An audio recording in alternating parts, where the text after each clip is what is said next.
And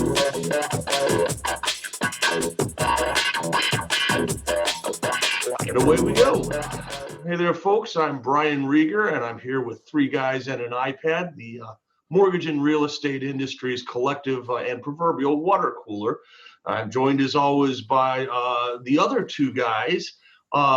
First and foremost among them, Rick Grant with RGAPR and my co-founder at Content Beacon. Rick, my friend, glad to have you with us again on this magical mystery tour. Great to be here, Brian. Good to see you as always. And of course, the last to be introduced, but the first in our hearts, we've got our old friend Kevin Breeland down in Austin, Texas. He is, of course, a certified mortgage banker. He is the past president of Respro, and he is currently rocking it out with Amplify Credit Union in, as I mentioned, Austin, Texas. Kevin, how are you today? I'm absolutely wonderful, Brian. Thank you for asking. Outstanding. And we're going to come right back to you in a second here. And we have a very special guest today. I'm going to introduce him in one moment. But just to keep you hanging on for a second, this is our one and only shameless plug for the producer of this show, and that's Content Beacon. Of course, Content Beacon is the industry's only B2B content marketing agency. So if you're trying to reach brokers, if you're trying to reach correspondent lenders, and you think a podcast or a white paper or a continuous blog is the way to do it, contact Rick or me. That's at brian@contentbeacon.com or rick@contentbeacon.com. And of course, even if you don't really care about Content Beacon, but you'd have a thought for the pod, for the three guys, or you'd like to be a guest, well, once again, hit us up at those email addresses or comment in the proverbial below. And with that, we are pleased to introduce our fourth guy today, and that is Trip Riley, who is a partner with Saul Ewing, Arnstein, and Lair. Trip is coming to us from Princeton, New Jersey. You've probably seen him speak on any number of legal topics throughout the industry. He is a well-regarded litigator and strategic attorney. No job too big or too small, and he is also the self-proclaimed international man of mystery. Trip, welcome. Brian, thanks for having me. And guys, glad to join you on this great podcast.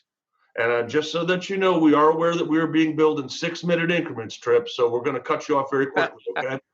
All right. So with that, let's go on with the show, and we'll start, as always, with our friend Kevin Breeland, who'd like to know if we're kidding him. Thank you, Brian. I, first of all, want to thank our guest for joining us today.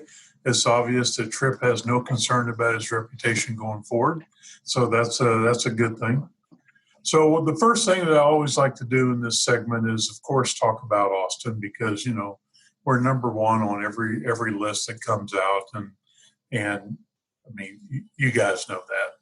But I am very fair about all of this. So today I'm giving you a list where Austin only came in at number 3.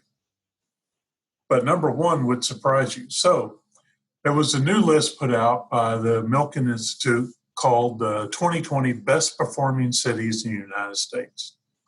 And number 1, I am certain that there's no one on this podcast who could guess what number 1 is, because I was absolutely shocked. It's got to be Cleveland. But you can take a try. Cleveland? Now, I know y'all have all seen the material, so you can't, but before you read the material. Madison. You read this? San Francisco, California. No way. The number 1 best performing city in the United States. Now, this is based on high tech, GDP growth, all of those kind of wage and salary. And obviously, you know, San Francisco has a very, very high pay level. It's a high expense city. So I'm going to give the nod to them because they're just too pricey. They have to pay a lot just to be able to rent a 1-bedroom studio for $15,000 a month. And number 2 was Provo, Utah. That kind of surprised me. And Austin came in at number 3. So I will get with the powers to be in Austin to really push forward so that we're number 1 in 2021 so that we don't have this decline ever again. Because it's rather embarrassing. Yeah, are you kidding me, Kevin? If it's not Austin, what's going on here? Very, very embarrassing.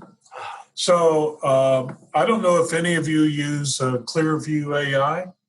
But we did have a podcast where we had some discussion about AI. Well, they have been hacked. All 3 billion photos was hacked.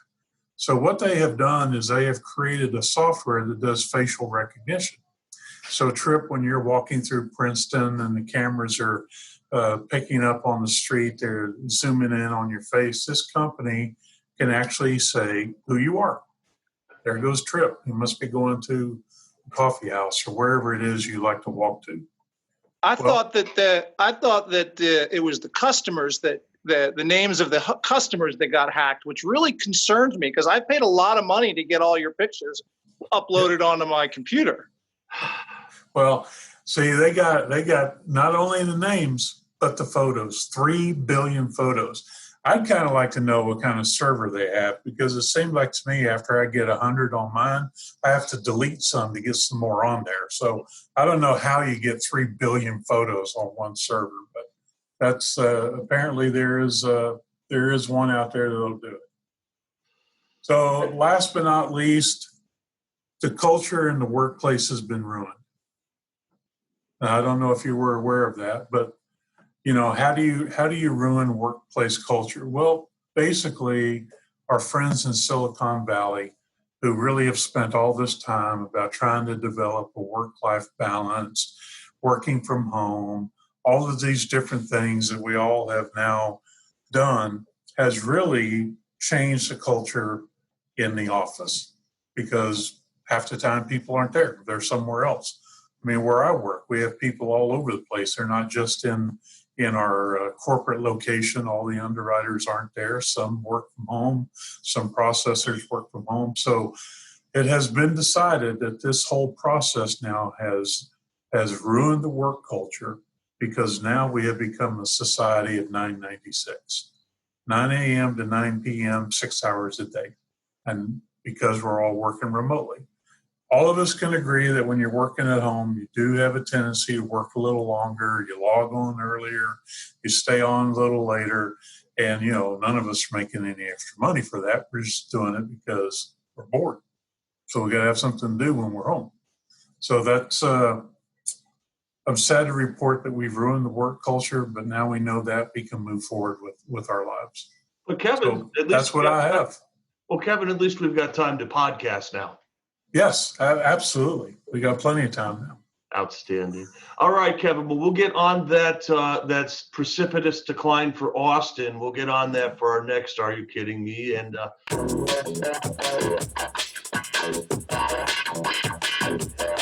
now let's kind of go ahead and move over. We've got this world-class attorney sitting with us today. We would be remiss if we didn't ask him at least a couple of questions and, maybe give out a little free legal advice. How's that sound to you, Trip? I love giving out legal advice for absolutely nothing. That's what I live for. Absolutely. That's where the big money is. Well, so here we go. We're going to go around the horn with Trip Riley, at least until ESPN sends us a cease and desist letter. So, Trip, let's start with the basics here. In fact, we had your friend Mark Sterbko on last week. And hey. Careful with the term friend. Friend. Okay. We mean that in only the most vague way possible. So we asked him some similar questions. So now we're going to compare and contrast. But really, a little more seriously, right now, what's the biggest legislative or regulatory or even, compliance issue that nobody's talking about in the mortgage industry right now, but maybe should? And if that sounds incredibly vague, it's meant to be. So hit it. Well, I think that what we've seen in the most recently isn't so much a concern about regulations or compliance necessarily, but rather, in my view, is the executive side of our three-legged stool finding it absolutely easy and without regard to what they're doing, getting involved in all sorts of issues, whether it's at the trial level, whether it's at the regulatory level. They just feel that they can come in and say, look, that's wrong. You shouldn't have done it that way. And because people are tribal, either they're getting absolute response to that. We saw that in the Stone case. And we've seen it, I think, even at the CFPB, where the executive branch is reaching into actual cases and actual investigations or actual policy determinations without regard to what the process has fundamentally been for, as long as I've been practicing. And I think that's a real concern, because we might say, well, it'll all go away should we get a new administration. But quite frankly, I think we see from past experience, once a decision has been made or conduct has been undertaken, whether it's on the Hill or other places, it sort of opens the floodgates. And to me, that is the biggest concern, because it creates uncertainty in the marketplace.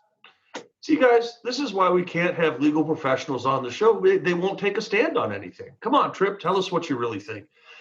In all seriousness, I think you make an excellent point there, Tripp, and it's not necessarily a partisan argument, but instead we're talking about a matter of precedent, and this is not new, right? It's been eroding for a while, has it not? It's been eroding, and again, it goes to the issue of if I'm used to responding to a regulator, whether in a supervisory role or an investigative role, as I have in the past, I'm now concerned that someone from the executive branch, whether it's the AG's office, whether it's the White House itself, reaching into the process. And I don't know if that's ever going to happen, but I have to prepare for it. And I'm not quite sure how I prepare for that. And that is to me, a real problem. It's invading the province of those career supervising attorneys or investigating attorneys or your line AGs. And you never know if just before you get to a settlement or you go to trial and you think you're going to win, or you think you have a good chance of winning, all of a sudden you have someone reaching in and changing the field on which you're playing or the rules in which you thought you were playing under. And Tripp, specifically, I think you've hinted at it already or kind of scratched the surface, but what kind of practical impact is that going to have on the mortgage and real estate industry? Obviously, litigation, big part of what you do every day, and obviously you've been involved in some pretty major cases across the mortgage industry, but what else? What other kind of practical impact do you think that might have? Well, say, for example, Kraninger decides that her policy is going to be XYZ for a particular servicing aspect for mortgage or for origination or something in title, and all of a sudden they're moving along the process, and the constituents that are concerned are participating and so forth, and the rules are working their way through, and suddenly someone who may have some interest in it reaches out to the executive branch and says, yeah, I don't like this. And, if you think I'm going to contribute $500,000 to your next election, you're going to do something about that. And then someone gets a call or someone tweets something and the playing field completely changes, and everything you've been working for or how you've been planning for the future changes. So how does that create stability and certainty in our industry? It doesn't. And just like any other financial industry or financial product, financial services of any ilk, you need consistency. You need to feel as if you know where you're going, at least in the short term. And if that is taken away, if the rug is pulled out, or you think the rug could be pulled out from under you, you don't know how to react. And that's going to have top line effects. And ultimately that'll trickle down to consumers, because the industry won't know how to react to consumer complaints, consumer concerns, or even create services and products which they can feel comfortable are going to be maintained in the long run. Well, Tripp, I'm almost afraid to ask, well, what, if anything, can we do about this to slow it, to turn it around, or trying to turn a battleship around here, aren't we? We are. And look, I don't want to get on one side or the other of the aisle necessarily for this discussion, but I think that as with anything, we need to raise the alarm that this is not the process that works, that uncertainty never works. It never helps the consumer. And if all we're worried about, or if is one pocket being able to influence a broader swath of the industry, that's a real problem. So I think, Brian, to answer your question, is that we need to stand up as an industry, just like we've seen the judiciary do, and say this is not good, and raise the alarms. But again, we have to be speaking outside of our echo chambers, right? Our own industry echo chambers.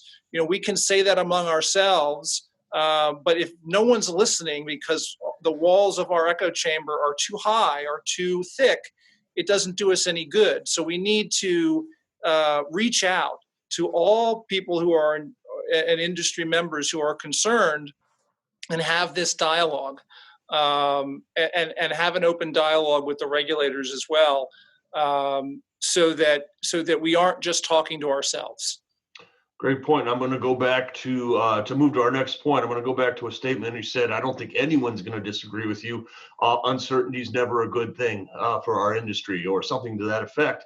Well, we had a period of uncertainty, or maybe just pure fear for a few years there, where our industry was in a kind of ultra compliance mode, or really focused on compliance. And I think it's safe to say that a lot of folks maybe in the non-legal or non-compliance fields, or parts of our industry right now, are starting to feel like the regulatory environment has changed a little. I've even heard terms like drawdown or step back by the CFPB. You don't agree with that, though, do you? You just think the CFPB, we're still in a period of high compliance. Maybe it's just shifted a little bit? Yeah, I think that, with respect to the industry that we're all in, and we're all talking about, mortgage, real estate, title, and the alike, I think that it's not been a step back. I just think that it's been a quiet period. But I guarantee you, from everything that I've seen, and I do a ton of advising and counseling and representation of financial services and other clients who are still affected by the CFPB, but not necessarily in the settlement services mortgage industry. And the CFPB has not stepped away. They are actively supervising and resulting in investigations in all sorts of other financial services realms. And I think really what I think they're looking at what's happened in the past and said the problems with the mortgage industry are now taken care of by multiple regulations. We don't have a crazy 2008, 2009 situation. We can step back. But if we do fall into a recession, given some of the things that have been happening over the past few weeks, we have again another problem with housing. Now we won't obviously step into the mess that we had before, because the type of products that cause that aren't there anymore. But a recession could cause some problems. I think you'll just see the CFPB pick up again. I do think it's interesting that the lead investigator, the director of investigations, Johnson, his resignation, I think, he didn't resign. He left. He went to big law. But I think that is telling as to where he viewed, and I think probably others, including myself, view what the CFPB is doing, and how active they're going to be. But again, maybe that's a reaction to where he sees the long road ending up. But right now, we still do have, whether it's student loan servicing, payday lending, debt collections, those are still high on the radar for the CFPB. So the sharks are still out in the water then, Tripp. They're just not biting as often right now, huh? So they're circling. They're circling. Well, there's a bunch of different kinds of sharks too. I know I've heard you say repeatedly that folks tend to focus on the federal side of things, but there are quite a few states out there that can be pretty aggressive when it comes to enforcement and regulation in the mortgage industry. And To your mind, and with all due respect to those states, which are some of the most aggressive states right now? Where are the AGs or the DOIs or whatever the relevant agency is? Where are the states to keep an eye on right now? Well, there are certainly more active states. And when I say active, I don't mean that other states aren't involved in sort of the global review of consumer financial services activities in the industry. But the ones that are most active right now, not surprisingly, New York and California. But I've also seen Pennsylvania has an extremely strong but new consumer financial services group under the AG. They are Nicholas Smythe is the head of that, and he's very good. He's practical, but he's very energetic about getting to the root of some of the consumer financial problems that face Pennsylvania. And like others, both New York, California, Pennsylvania, Maryland, and Massachusetts, I think and maybe Florida being the most active, they don't just act alone. They pull their resources and they bring in AGs from other states. They want to leverage that sort of group think and group activity to make sure that when they find something that's a problem and they want to try to resolve it, that they're doing it is on a national basis as best they can. So they'll start an investigation, they'll turn over that investigation to other AGs, the information they have, and hopefully when they can get to a resolution with these companies on issues, it's 20 or 30 states that have joined in.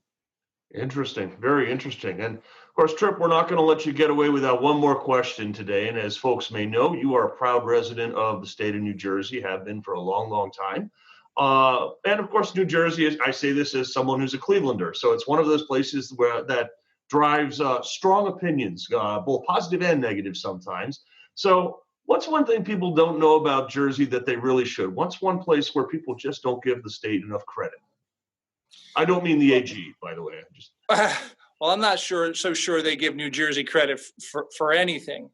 But what I think that, and this, and I'm not an original New Jersey. I grew up on the Bay in Annapolis, Maryland. But I can tell you that what people don't understand about New Jersey is it's not all soprano. And in fact, it's the whole notion of that scene you see in Sopranos where he's driving over the bridge there is all of about 4% of this state. And so what people don't understand is that literally 80% of this state is rural, whether it's northwest or west into low hills and mountains and rivers, or down south. Once you get past Trenton and you head south, other than cities and towns that are on the Delaware, which are industry, you go south and east. It's all blueberry patches and farmlands and cattle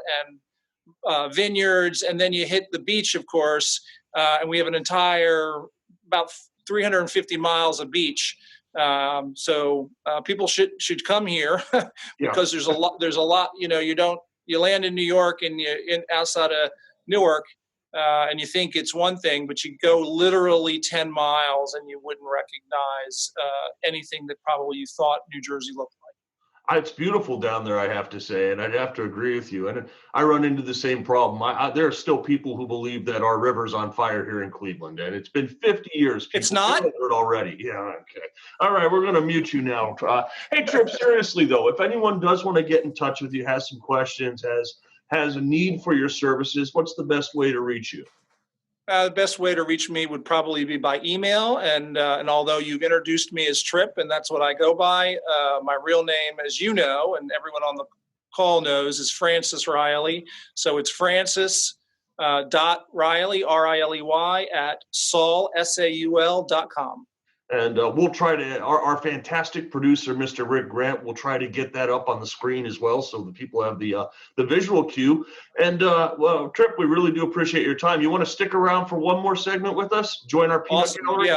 I'd love to.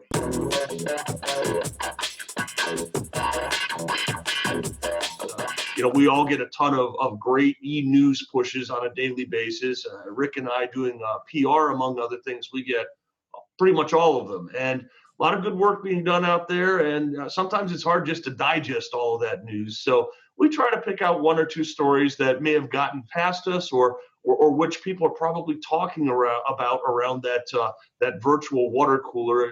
I don't even know if they have water coolers anymore, but I'm going to go with that for now. So on that note, we're going to start off with a story from our good friend Phil Hall, national mortgage professional. This was dated February 27th, and it looks like Raleigh, North Carolina is reeling in iBuyers. I know iBuying is becoming a very hot topic now. Apparently, Redfin did a study in which they analyzed MLS and public records data across 200 metro areas. And I'm sure Austin was one of them, Kevin.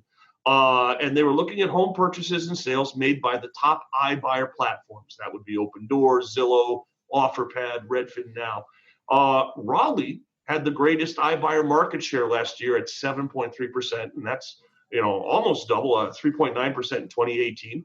Who was number two, Kevin? Who do you think that was? I would say probably someplace like Charlotte. Close. It was Phoenix. Phoenix is number two at 5.9, Charlotte number three, and Atlanta tied at number three at 5.2%. Austin not even cracking the top four. Las Vegas at 4.1%. So you're going to have to get on that. But I'm going to toss this to all you guys in the peanut gallery now. Is iBuying the prototype for home buyers in the next 5, 10, 20 years? And if so, how's the realtor going to adapt to that?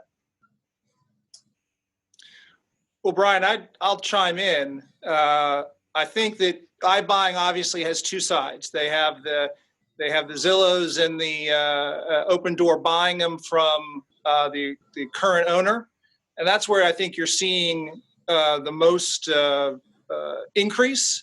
I don't know why Raleigh or Las Vegas would be a hotbed for people to sell, but as we're getting older, perhaps there is a segment of the population who's actually looking, instead of to move from those to those areas, is to move from those areas, perhaps moving closer to their children after moving to there. But I can tell you on the other side of that, it makes perfect sense to me that a lot of people would go to the new owners, the Zillows and Open Doors of the world, because it's just easier. And those areas, Raleigh, the Triangle, awesome place to live. Awesome. Lots of colleges, lots of restaurants and things to do. It's not too far from the beach. And of course, Las Vegas, it has all those attractions and warm weather and so forth. And the process is just easy. Now, the question you have is, how will real estate agents transform their business? Because if they don't have a seller anymore, what are they going to do? Well, the model, at least for Zillow, is that Zillow isn't going to sell those properties without a real estate agent. And so and although Zillow is a licensed real estate brokerage in every single state, it does not sell or does not serve as its own agent. It uses its premier agent network to sell those houses. So I think that's where at least a segment of the real estate community has to go. It has to build relationships with these iBuyers so that they can be basically the listing agent or agent for the iBuyer into the marketplace. Outstanding. Gentlemen, other thoughts? I'll take that as, Well, yeah. I have a different view of this. First of all, I buying, I selling, all of that. That's definitely going to be the direction things are going in, and we've talked about that many times. From my point of view, and doing what I do, the Zillows of the world, the Open Doors of the world, they really complicate the process in my view, because, when you're trying to develop that relationship with the realtor, 9 times out of 10, the first question out of their mouth is, I do Zillow ads. How much are you willing to contribute to that? And you have that whole process going on. And Zillow slowly but surely is becoming the Amazon of the real estate business. And I just, from a seller standpoint, I can see where this is a huge advantage, especially if the discount isn't a huge hit, to be able to sell your house in 5-10 days and move on with the next stage of your life, whatever that may be. Especially if you're trying to relocate to another area, you can take that option and get relocated quickly and efficiently. But I guess I'm going to take a little bit of a old man approach here. Not every change is a positive change, and I don't know that this has actually played itself out enough to see exactly what all the ramifications are throughout the industry. I do believe that from an enforcement standpoint, there's probably a lot of areas where the CFPB could focus in on this and really take some of these organizations to task. Whether or not they will is another thing. Kevin, I would agree with that completely, and I would take that even one step further. I'm looking into this. I haven't looked into it completely yet. Some of you guys may shut me down for this, but I'm really concerned about this whole iBuyer idea. And the reason is that there's just no transparency in it. So a seller, a consumer, has no objective basis upon which to set a price for their home or the value of their home. They hire real estate agents to help them with that, to tell them, what is my house worth? Well, now Keller Williams and Zillow and these other big companies are going to come in and say, don't worry, we'll take care of you. It's worth X. And then they'll turn around the next day and sell it. Now, anyone in business knows you want to buy low and sell high. So wait, buy high and sell low. The point is, they're going to want to maximize that investment. Is that a conflict of interest? Well, I'm not sure. One way to solve that would be transparency. If there was more transparency in the process, that would work. But one company I know of down in the Southwest has already developed technology to do that, and they are wrapped up in court now, sued by these large iBuyer companies and locking them up. So that tells me that this situation has a lot of risk in it, a lot of risk for buyers and sellers, and I'm just a little worried about it. Rick, I'm going to come. Oh, go ahead, Trip. Go ahead. Well, Rick said I might try to shut him down on that. I won't try to shut him down, but I will tell you that, Kevin sort of said it, old man thought. That's an old man's thought process right there. Every single millennial who's going to flood the markets, flooding it now or flooding it there, they don't need some real estate agent to tell them how much their house is worth. They go online, they see whether it's from Zillow or other services, how much houses have been sold for in their neighborhood, right across the street. They know what the fair market value of that house is. And so if those iBuyers come in and say, I'm going to give you 5% less than that, they can make a decision.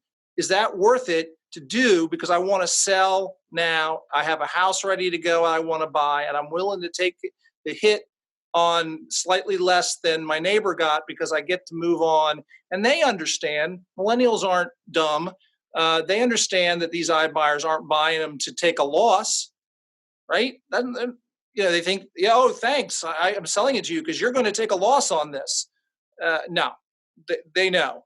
So, and in terms of transparency, if it's beyond costs, again, I'm not quite sure what they don't see, what's being withheld from them, that the open doors of the world are looking to make a profit. I think they understand that. Is there something that those iBuyers aren't telling the consumers?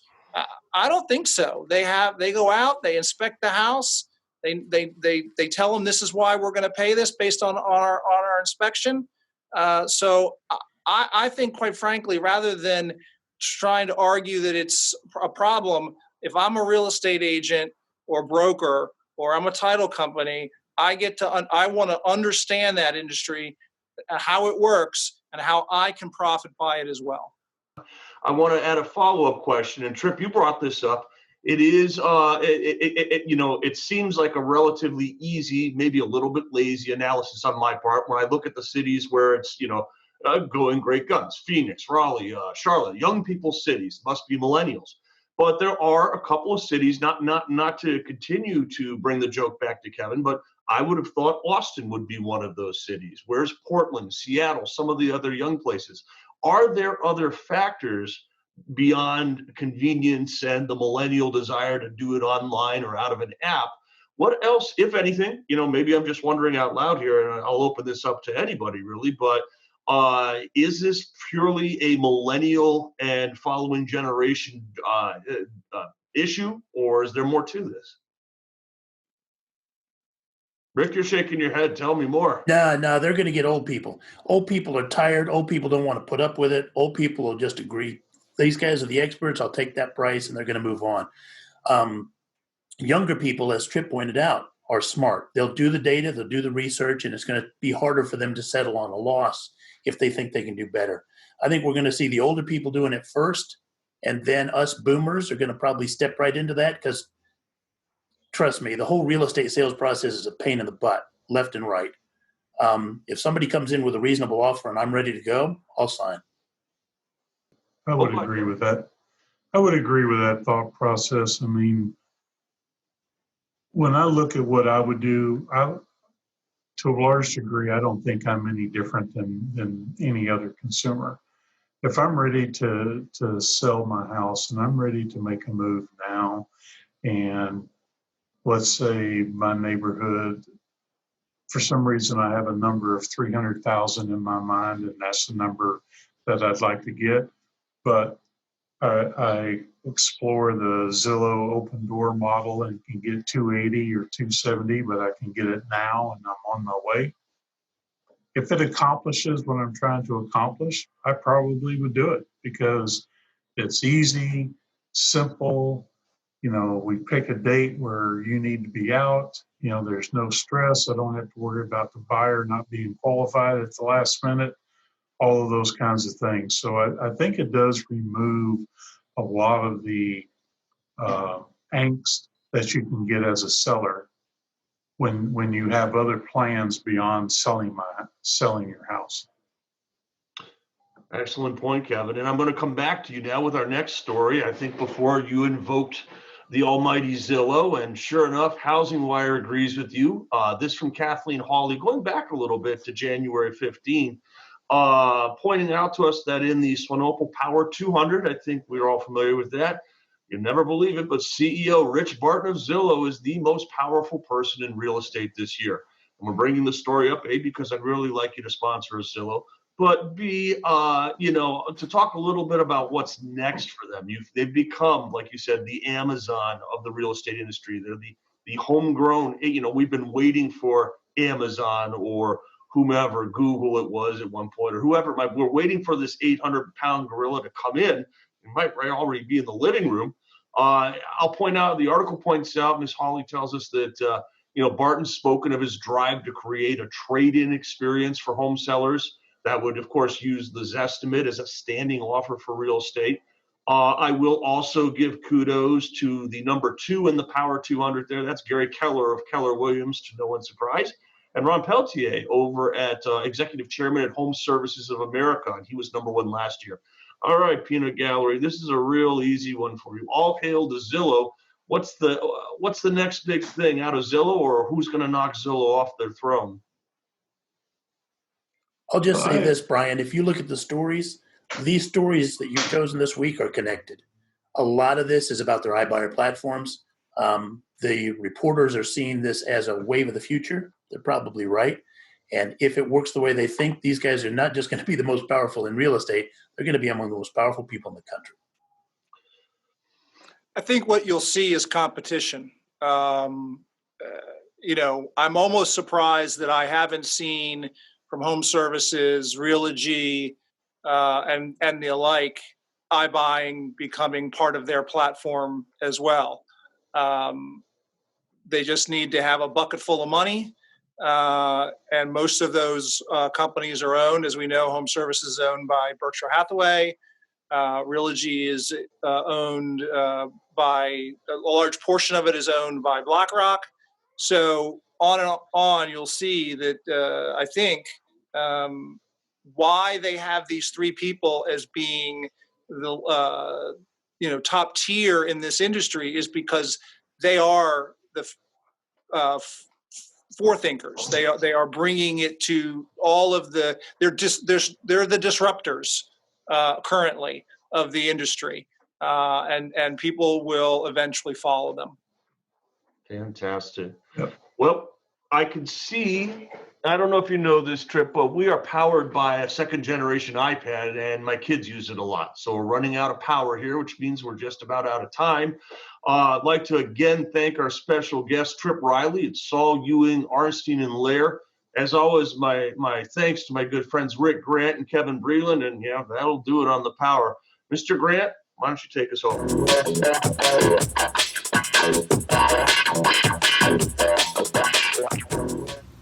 Thanks again for joining us. My final thought for today is just one thing. Maybe it's time for you to get on our show. We'd love to have you. We'd love to hear what you think about some of the issues we've been discussing and some of the issues that you think are most important to our industry now. Until next time, thanks for joining us.